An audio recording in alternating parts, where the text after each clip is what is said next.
Bismillahirrahmanirrahim. Assalamualaikum warahmatullahi wabarakatuh. Pada kesempatan kali ini, perkenalkan saya Yuda Tirtadani dengan NIM 2311201036 akan memaparkan presentasi laporan praktikum Bayasei untuk acara kultur sel mamalia. Pada praktikum ini akan membahas proses komprehensif dalam melakukan uji viabilitas sel dengan menggunakan metode MTT assay pada sel kanker T47D. Nah, presentasi ini akan membahas topik mulai dari persiapan BSC, pembuatan sel, terus kemudian panen sel, dan sampai akhirnya uji sitotoksik MTT. Kita masuk ke laporan yang pertama, yaitu persiapan dari BSC. Biological Safety Cabinet atau BSC adalah perangkat laboratorium yang dirancang untuk menyediakan lingkungan kerja yang steril dan aman selama manipulasi bahan biologi seperti mikroorganisme, kultur sel, atau bahan yang berpotensi infeksius. Nah, Biological Safety Cabinet terdiri dari 3 kelas. Ya, yang pertama adalah kelas 1 yang hanya melindungi pekerja dan lingkungan dari aerosol, tapi tidak melindungi sampel. Contoh penggunaan pada penanganan bahan kimia atau bahan-bahan yang non-patogen. Nah, kelas 2 itu melindungi pekerja, lingkungan, dan juga sampel. Ya, biasanya fasilitas ini memiliki sirkulasi udara HEPA filter. Ya, dan yang kelas ketiga itu yang fasilitas yang sepenuhnya tertutup biasanya digunakan untuk patogen yang berbahaya. Contoh penggunaannya penanganan agen biologis BSL level 3 ataupun level 4. Nah, sebelum digunakan, BSC ini harus selalu disterilkan untuk menghindarkan terjadinya eh, kontaminasi silang oleh mikroorganisme yang nanti akan mempengaruhi sel kultur tersebut. Nah, untuk mensterilkan biasanya digunakan alkohol 70%, kemudian tisu steril atau lab microfiber, ditambah juga dengan lampu UV untuk sterilisasi sebelum dan sesudah kerja. Alat yang terdapat di dalam BSC biasanya terdiri dari tabung Falcon, micropipette, microtip, TCD atau flask, dan juga tempat buangan sel.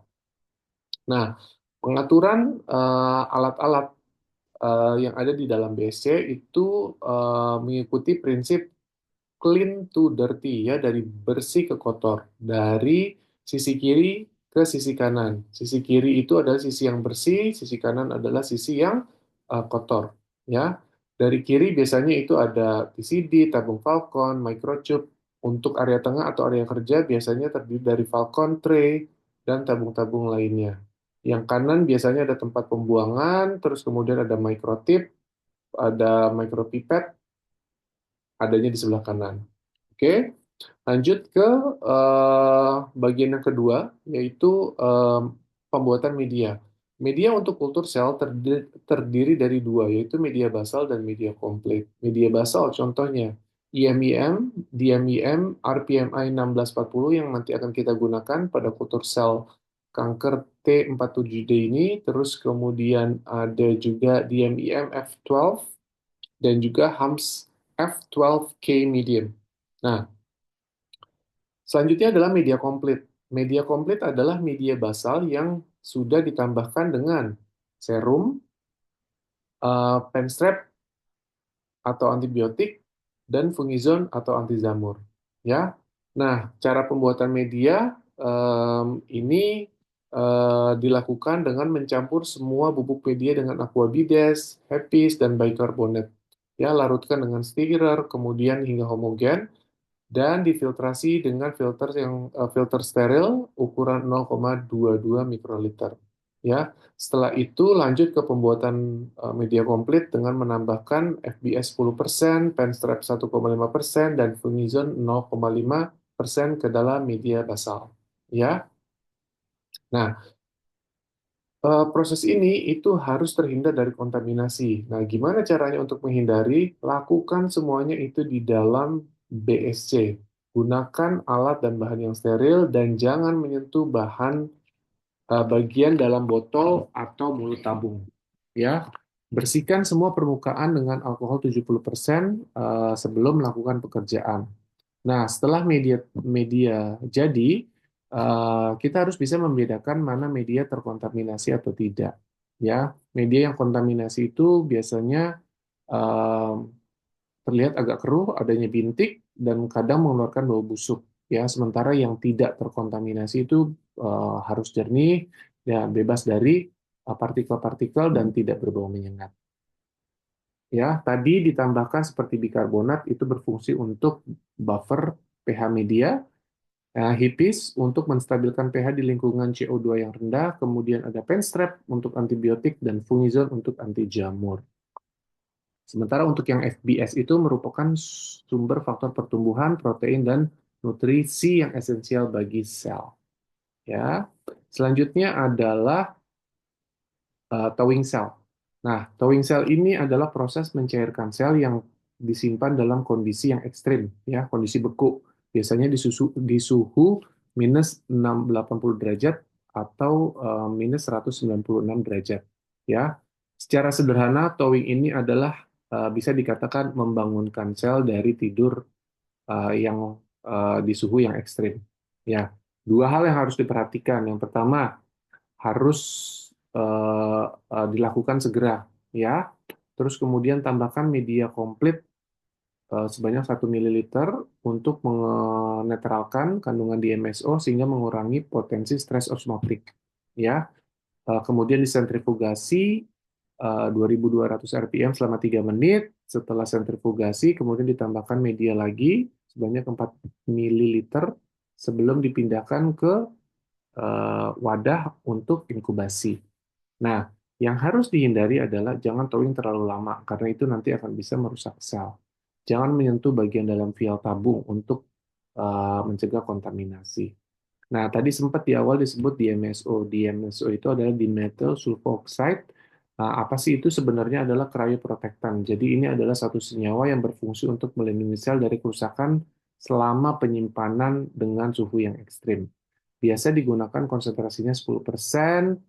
Nah, setelah towing, kita bisa lihat seperti yang ada di gambar di dalam slide, ya, di dalam situ kelihatan bahwa sel T47D melekat pada TCD dengan morfologi yang epitelial, ya, bentuknya seperti lonjong bulat, ya.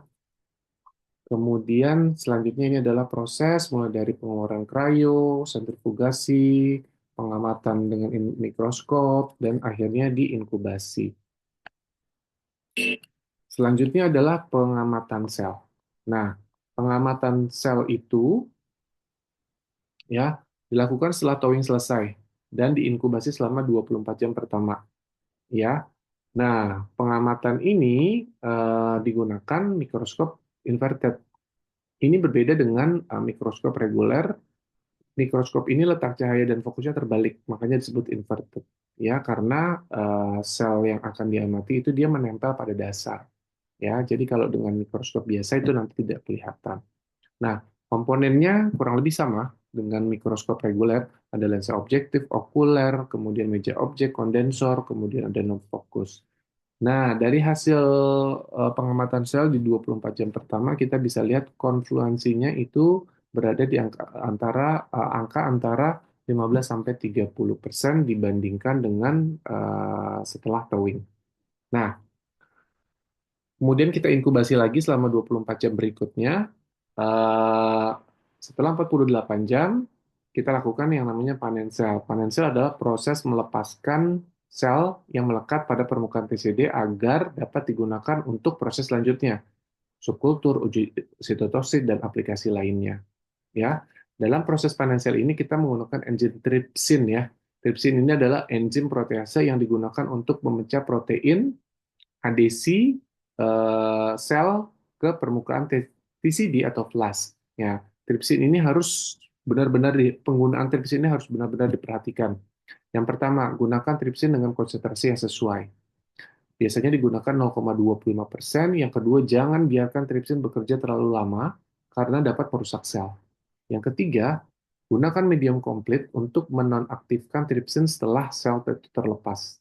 Ya, langkah-langkahnya bisa dilihat di dalam slide ini dari nomor 3 sampai nomor 6. Nah, eh, pada proses terlepasnya sel itu adalah merupakan proses hidrolisis yang terjadi karena tripsin memecah protein seperti fibronektin dan integrin yang mengikat sel ke permukaan PCD ya.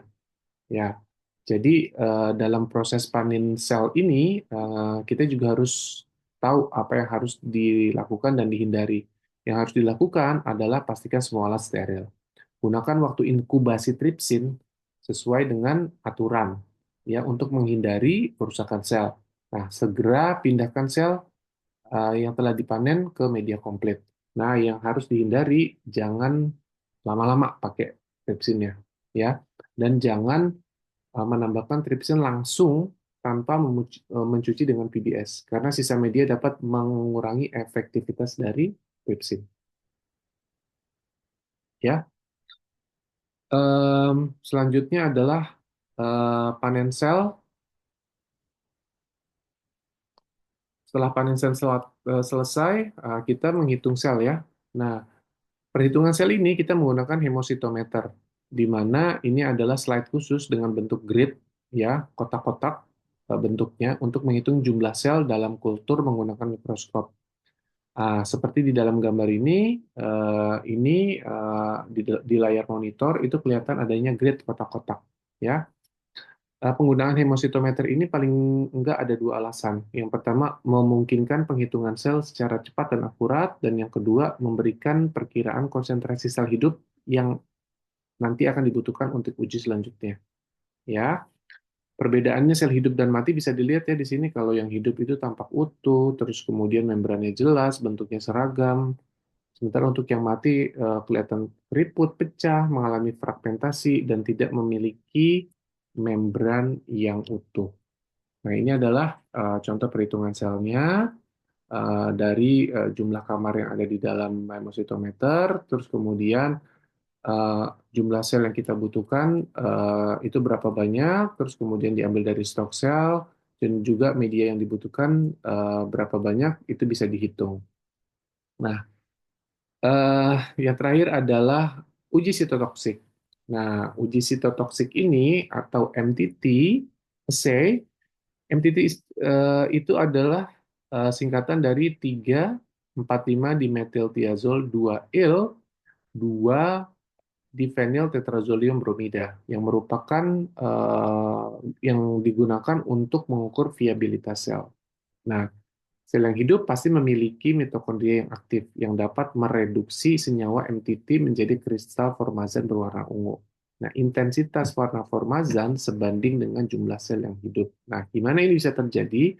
Karena ternyata ada kaitan antara proses biokimia di mana enzim suksinat dehidrogenase yang dihasilkan oleh mitokondria sel hidup akan mereduksi MTT. Hasilnya adalah kristal formazan yang tidak larut di dalam air. Nah, penambahan stopper atau SDS dalam HCl itu nanti akan melarutkan kristal formazan sehingga dapat diukur absorbansinya dengan menggunakan ELISA reader pada panjang lubang 540 sampai 595 nanometer. Nah, dari gambar ini terlihat jelas ya bahwa sel yang mati pada pengujian dengan agent kemoterapi doxorubicin lebih ampuh membunuh sel ketimbang paclitaxel yang bisa dilihat dari morfologi dan konsentrasinya. Sel menunjukkan perubahan viabilitas setelah perlakuan senyawa uji. Semakin kecil dosis agent kemoterapi, semakin banyak sel yang hidup. Nah, ini yang terakhir adalah IC50 yang dilakukan berdasarkan absorbansi nilai dari pembacaan reader ELISA. Di sini bisa melalui perhitungan bisa kita katakan bahwa IC50 untuk paclitaxel adalah 1,76 mikrogram per mililiter, sementara untuk doxorubicin ada di angka 4,49 mikrogram per mililiter.